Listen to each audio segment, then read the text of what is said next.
So he spat some saliva on my hands. So it's not about tomorrow. That is one. So I have the blessing number one. But I remembered what he had told me, because when I asked him at FOMT, he told me, kitoka children's home, sitakuja nikuweke hapa na niko na watoto wangu ambao ninasomesha. So I looked at the skin color, looked at the pattern of the beards and even the size of the eyes, and for sure he was the man. Don't appeal. When a father says something, we have nowhere to appeal. Knowing who you are, what you stand for, why are you here in this physical realm in the first place? For the trajectories that life takes us through, the paths that in this life path you may find yourself in a situation that if you don't have a vision.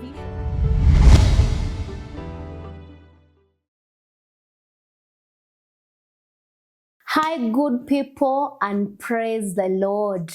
This is the day that the Lord has made, and we are glad and rejoicing in it.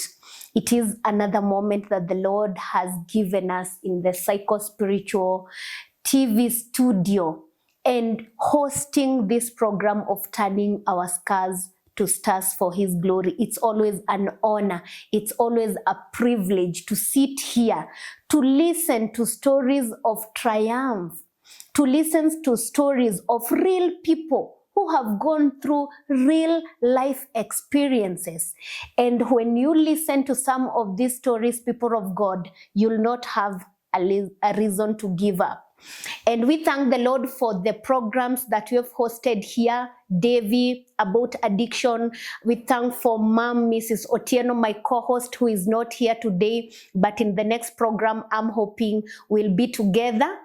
And today is another inspirational moment that the Lord has given us, that we listen to one of the most inspirational story that I've ever listened to. A man of God that I honor, a servant of God, an author. I don't know even how to introduce him, and that's why I'll give him an opportunity to introduce himself. Mr. Kibe. Yes. Thank you, servant of God, for coming. You're welcome. It is a privilege, it is an honor to have you here today. And personally, before even our listeners and the ones that are watching us hear your story, I want to thank God for you. I want to thank God that you've even accepted to come here to turn our scars to stars for His glory. For there are people who go through situations, Mr. Kibe, and they feel like they would give up. But your story, because I'm talking from my perspective, has encouraged me in a way that only God knows how. And because you're a man of many titles, I don't know how to introduce you, and that's why I'm giving you an opportunity to introduce yourself. Karibu. Yeah, thank you very much. It's a good thing to have me, Madam Mary. And I'm grateful for this opportunity, even to realize that my scars are stars. I didn't know. I'm just living my normal life. Yeah, I'm born again Christian. And beyond that, I thank God. I have the life of God within me, because that word is life. And because it is in me, I have the life of God within me.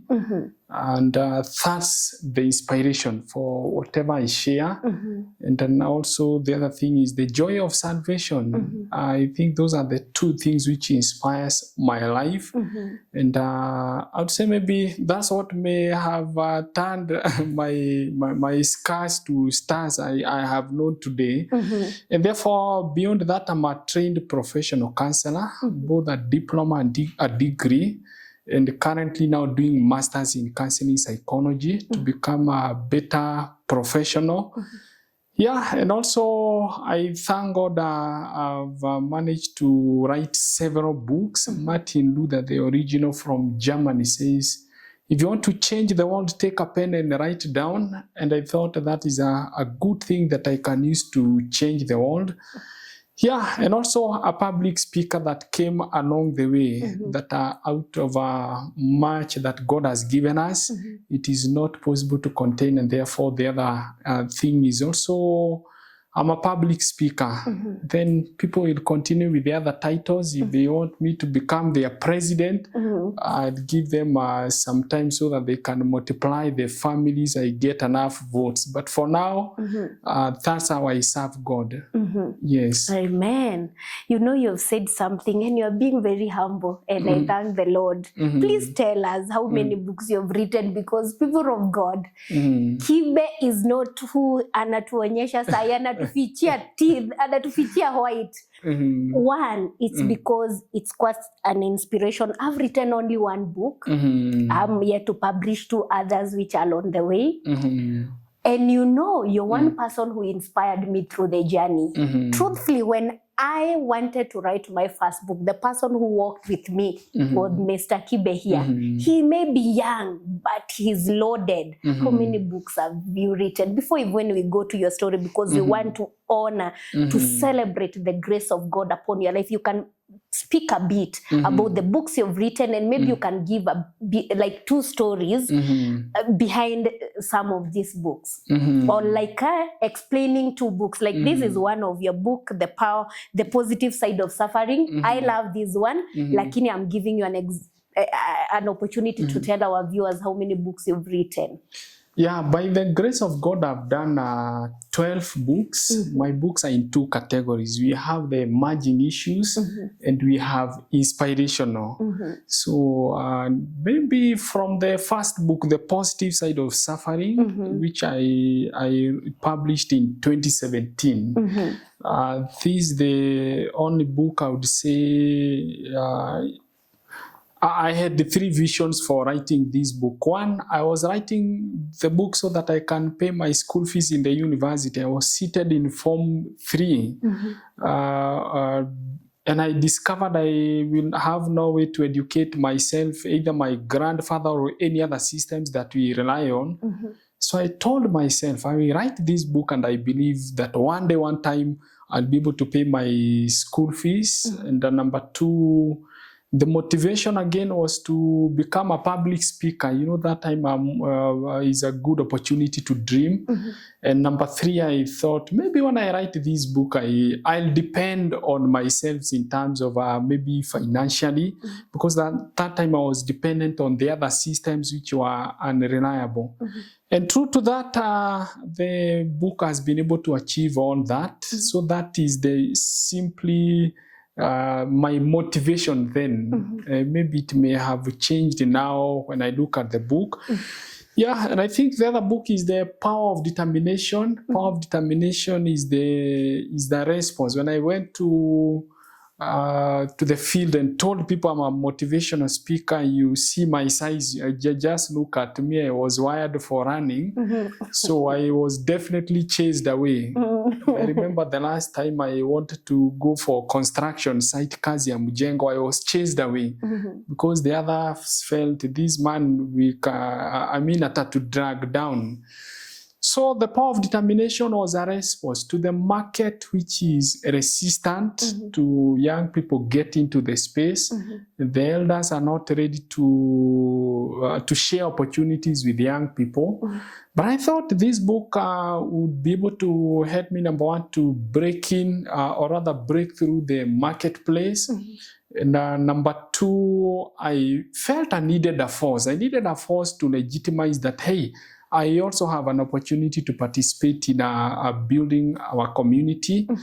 And also that book contributed the discouragements I went through, for example, writing the first book. People would not believe that I can write it. Like now they would ask, how many problems have you gone that are enough to write a book? So there was a lot of discouragements in writing the first book. And even when I started the public speaking. So I refined all those discouragements and I wrote them in my second book, now The Power of Determination.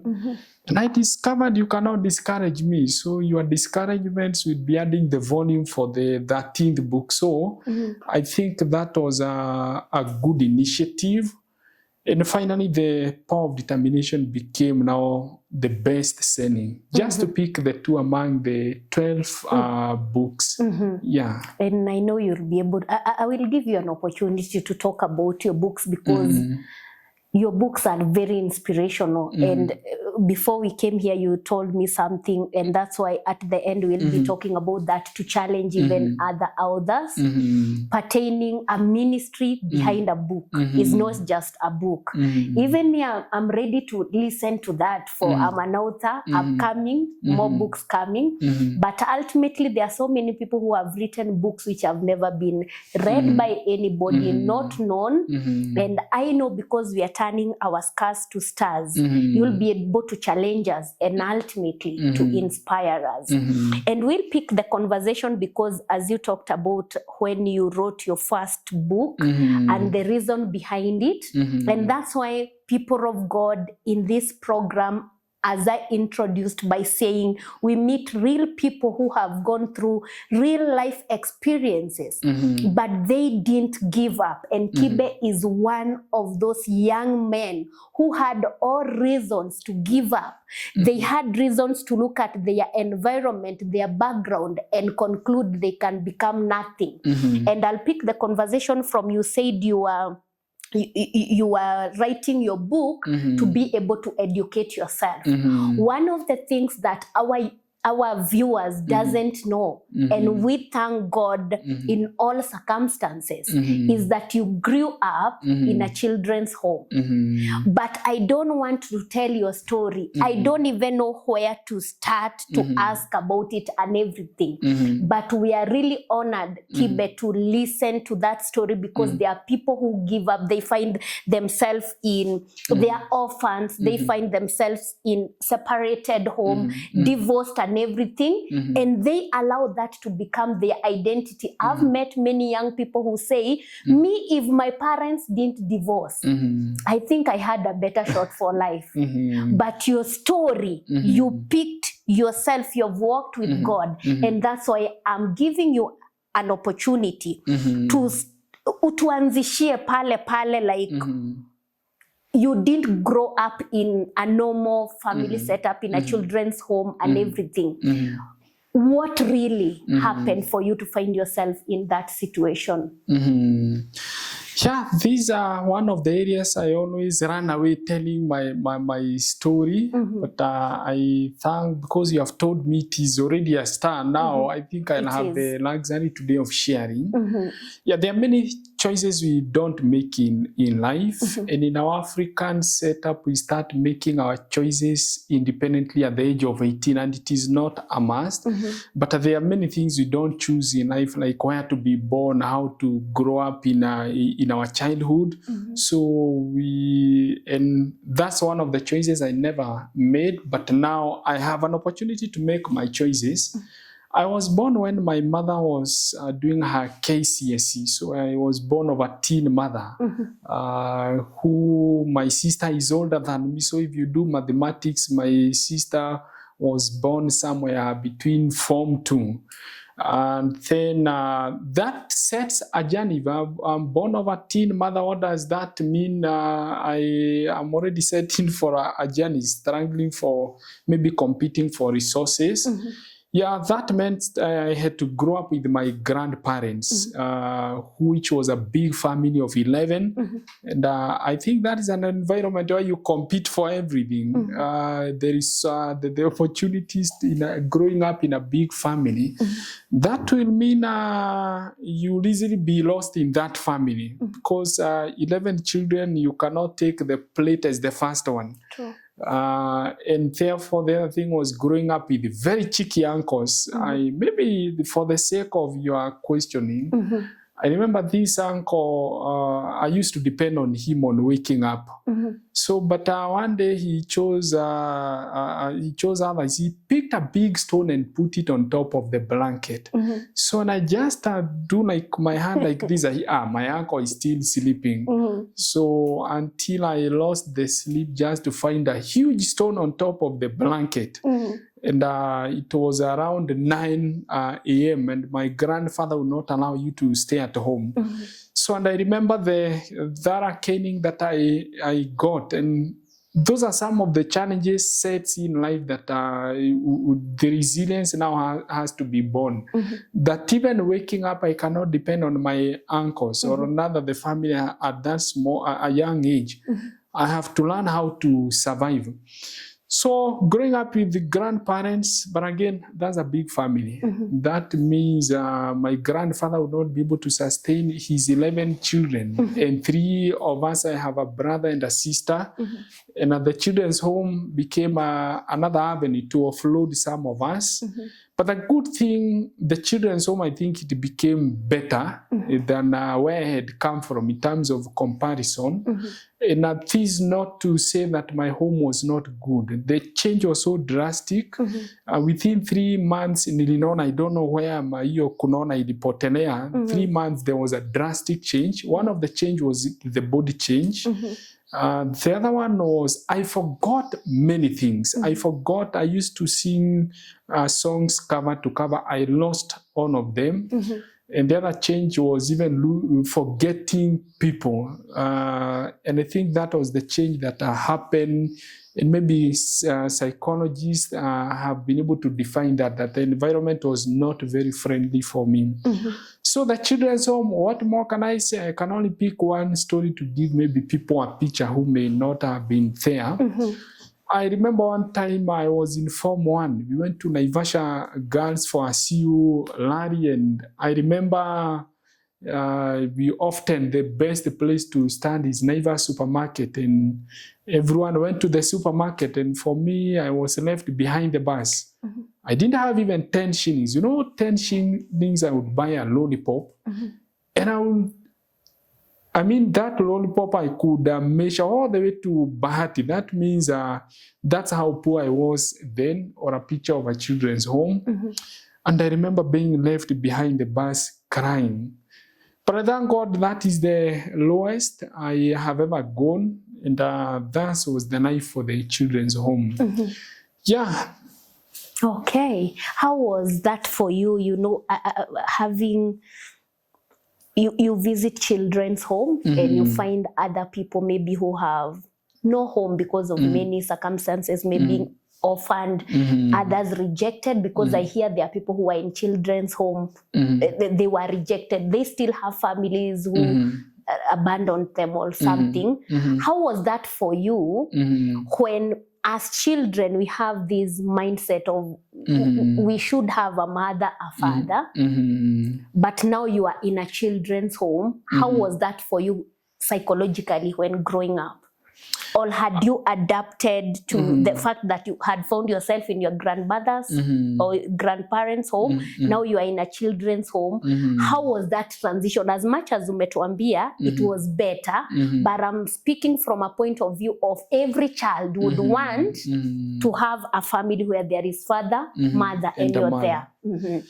I think first, I got lost in the home. This is a boy who has a lot of energy, so you easily get lost to many things. But there is one instance, I'll be mentioning instances because those ones, they're able to record the actual memory. When I was at some point in Form 1, I would go to one of the staffs and namwambia, Auntie, I want us to talk. But I don't know what we need to talk with the auntie, but there is that need for talking to her. And therefore, I would go back to school without talking to her about anything. I would come back and still remind her, by the auntie, we were supposed to talk and we didn't talk. So at some point, I don't know what happened. And at one point in Form 3, she calls me my son. And I'm like, I think that's all I needed in my life. Our conversation now started from there, because I think that's what my life was longing. Someone to call me my son. In a children's home, you get lost unless you are in discipline or you are sick. That's where now you can get that one-on-one attention. But if you are this boy like me, who maybe you are disciplined, that means you'll get lost in the environment. And therefore, that's what I was looking for. Someone now to start personalizing maybe my attention. But that will not be enough, because the person who called you my son never knew what she has just aroused to me. Yeah, a son, I think And for your information, I have not even today learned how to use the word mother, to call someone mother or father, because the environment I grew in didn't give me. I know grandmother and grandfather. So that's a kind of life you get lost. Yes, you have gotten, okay, someone calls you my son, but they don't know what they are saying. There was more to that, that maybe along the way, I had now to go to look for that real, maybe people to offer me that motherhood and maybe fatherhood in my life. Just in a nutshell of how possible to be lost in a children's home. Either you find your way or you just stay there in between, manage the life available. But for example, when we are visited, they are visiting in school, and the person who has come, there is no hug that is available. Na by luck, pengine amekuja na gazeti. And you're like, or rather, sometimes they will not even come. We are so many children maybe in different school, and by chance, no one visit you. So you just wait. At the end of the day, you realize, you just find if you have pocket money, go and into a zero diet, the bread and soda, and swallow that and hope maybe one time you'd be visited. Just a simple maybe picture of the kind of life it was. Yeah. Okay, and it is one thing to have a mother who is not alive. But when you started your story, you shared with us that you were born of a teen parent, a mother.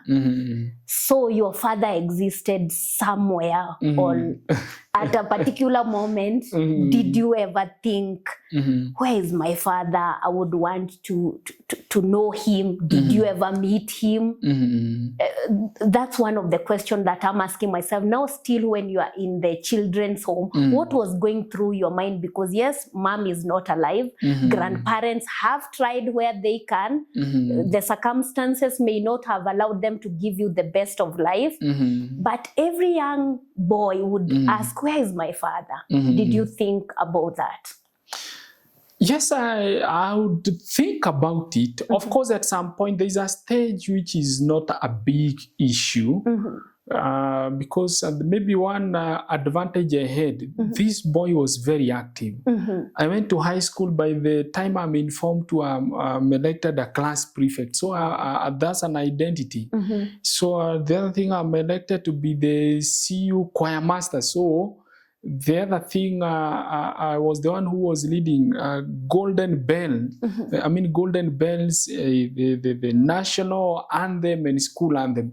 So I think in high school, I had a good identity, I would say. But maybe that shielded me for some time until I finished college. I mean, I finished a high school, but that does not mean I didn't look for his history. By the time I am done with the high school, I had collected history about him. So I knew where he lived. I knew a lot about him. There was no probing for looking for him at that stage. But at some point now in college, that time after high school is when I looked for him. Yeah. So eventually you looked for him. Yes. There's a man whom I take after. Yeah. You know, there is now, because you're a psychologist, you understand how unfinished business of the past shape people. And I know a bit about your story, and that's why I would request we share with the viewers for their young men. As I said, any moment we are turning our scars to stars, to the glory of God. There are young men lost in drugs because they say, I don't have an identity. I didn't meet my father. If I meet my father today, I'll be a better person. There are those people who believe, and I know there is the psychological gap, truthfully, when one is not brought up by the dad. And that's why as we progress in the story, you'll share with us our turning your turning point moment, because you are this whole young man. You're this young man who doesn't seem to have the gaps or the scars, and that's why it's like we are unraveled. You know, even your scars are not evident. You know, to some of us, as much as our wounds have healed, the scars are evident. But when it comes to you, Kibe, you're this whole human being. And that's why I felt, as we are having this conversation, people of God, when you listen to Kibe's story and understand it, it's not you maybe him, he was in a children's home, he was orphaned. You are in a different situation. In this life, you'll find there are people who are in distressful marriages, because to some of us, we thought like when you get married, you give birth to children, life iko poa, sasa umeingia kwa soft life. There are so many things that we may go through in life that when we don't rise above the circumstances that we find ourselves in, they may become our identity, but we are not overlooking the fact that a father or both parents, when God gives us an opportunity to parent our children, it's a caution to us parents, as we are hearing and listening to Kibe's story. Both parents in a child's life is important, because not many people get the victory that Kibe has.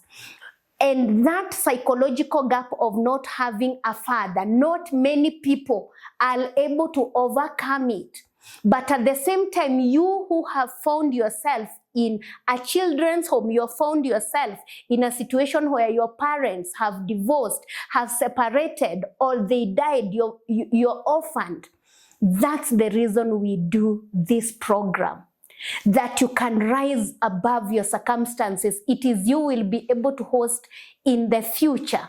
As Kibe was able to rise above his circumstances, it can be your story too. But back to you, Mr. Kibe. When you were thinking about your dad, you're looking for him, you've done a background check and everything, and you've even shared the fact that, I know maybe naruka miaka kidogo hapa, because your story is so inspirational on everything. Every detail matters. Lakini sitaki tufike pale pa this whole some young man. But I'm thinking that moment when you thought about your dad and you purposed to look for him. Did you meet him? Yeah, let's bring him to the picture early enough. I looked for my father when I was in college. When I started now, okay, after children's home, you know, there were two options. Either you are taken back to your grandparents or rather your guardians. After school? Yes, or you choose to start your own life. And therefore, in my case, I remember my grandfather was called and he's told, now you go back with your grandchild, and we can no longer be able to sustain him beyond Form 4. That was a policy. And I went back with my grandfather for 2 weeks. We worked with him. But I remembered something when I was in Form 2. When I was in Form 2, that is the time the children's home changed their vision. And they said, we are not going to educate you beyond Form 4.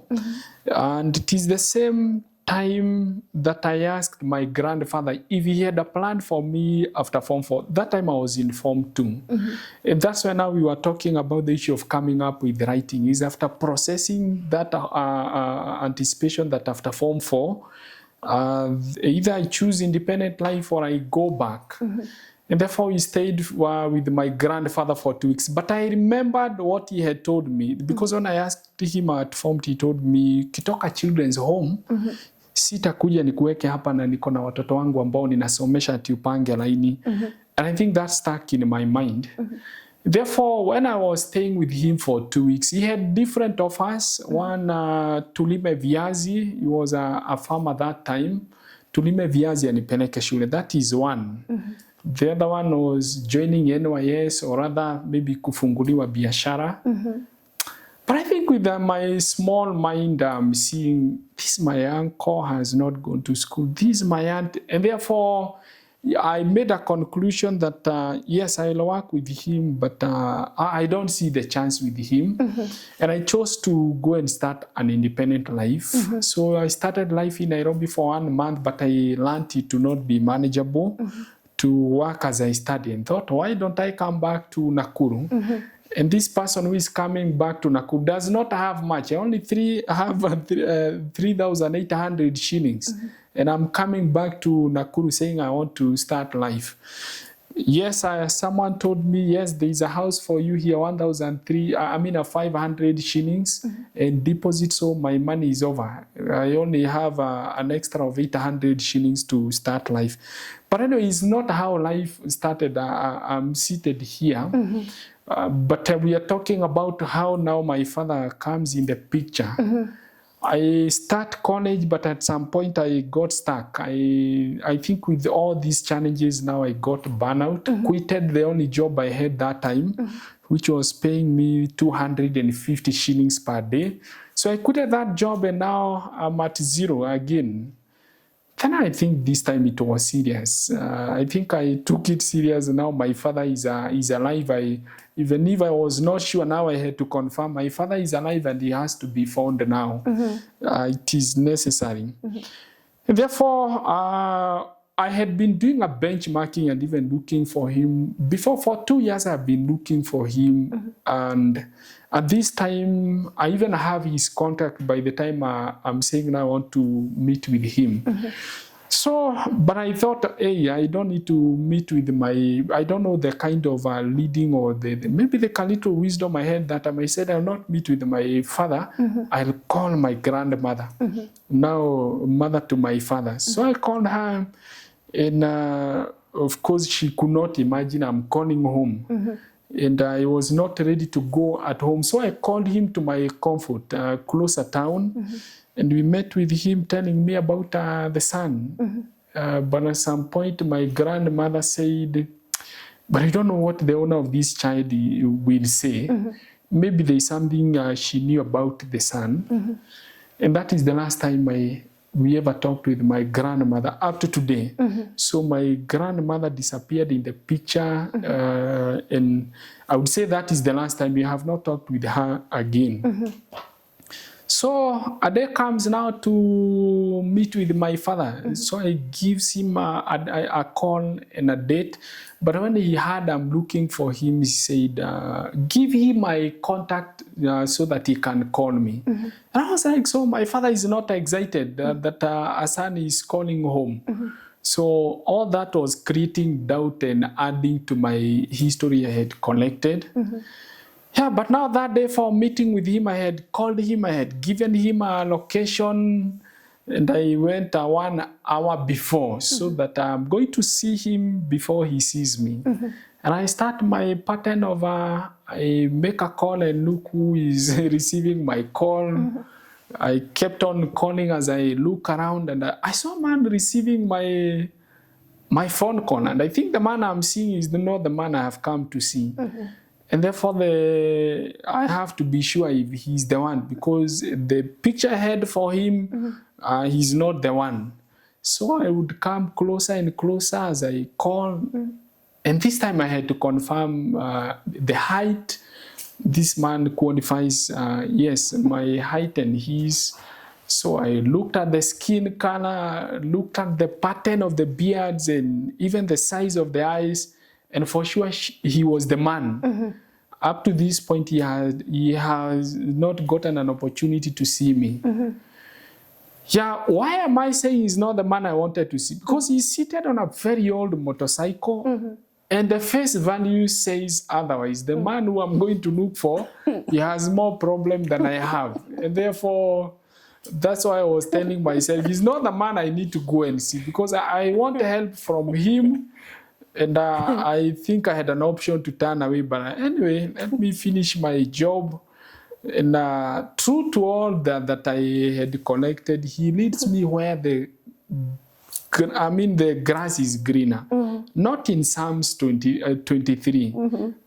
Just beside the road where the grass was greener, that's where we sat. I could not take him in the hotel, neither could he take me.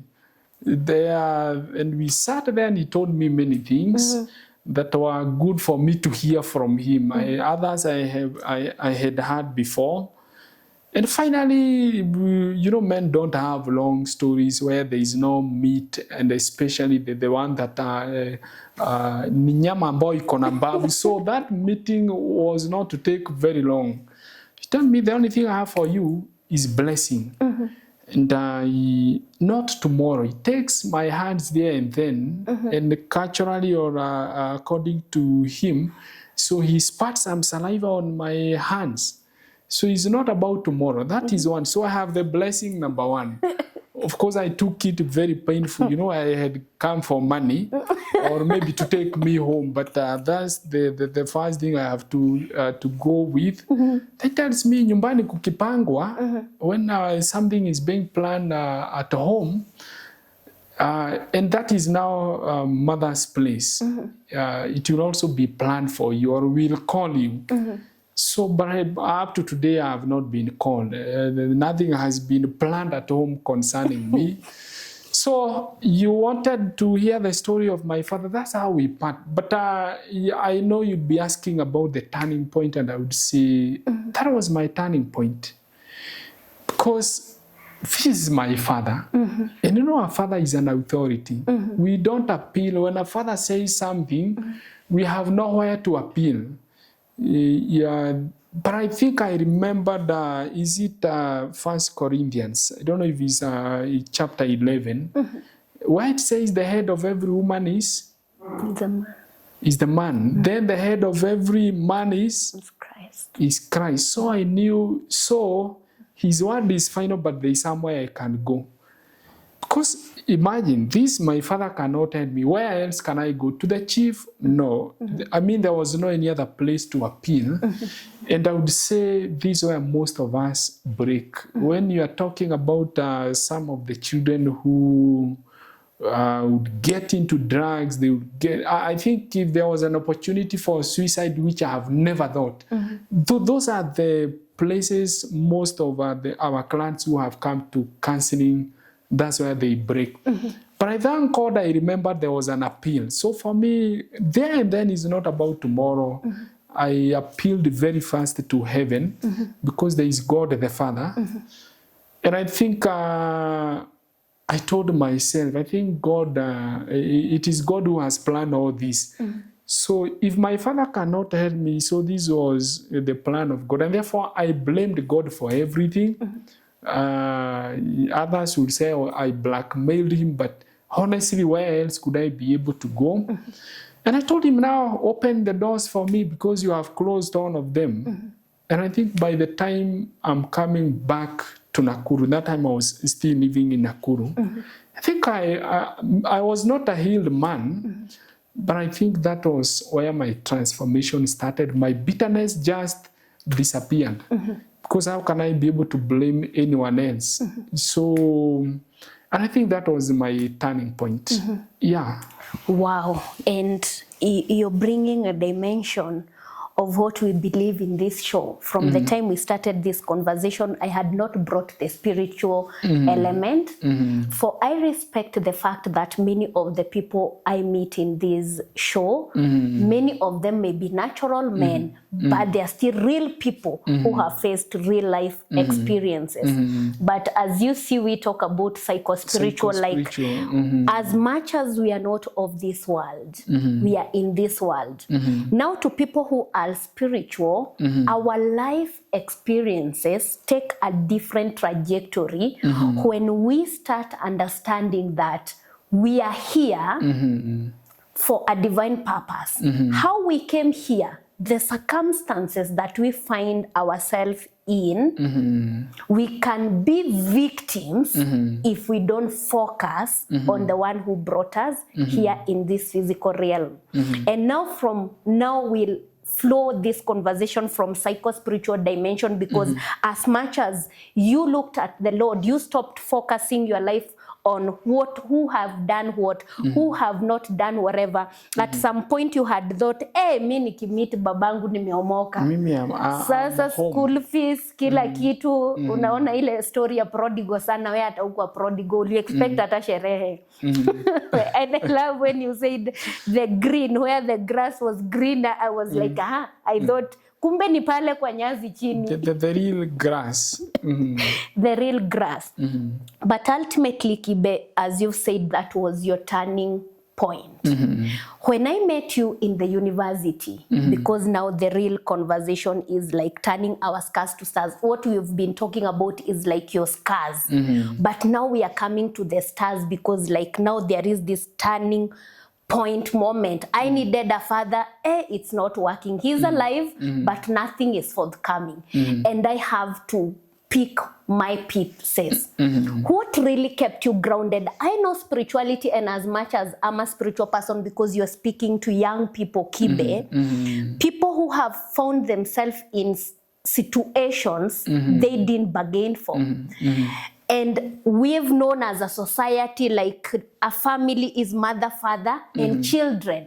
There are people who find themselves in situation, broken family, and they are not able to pick the pieces of their lives.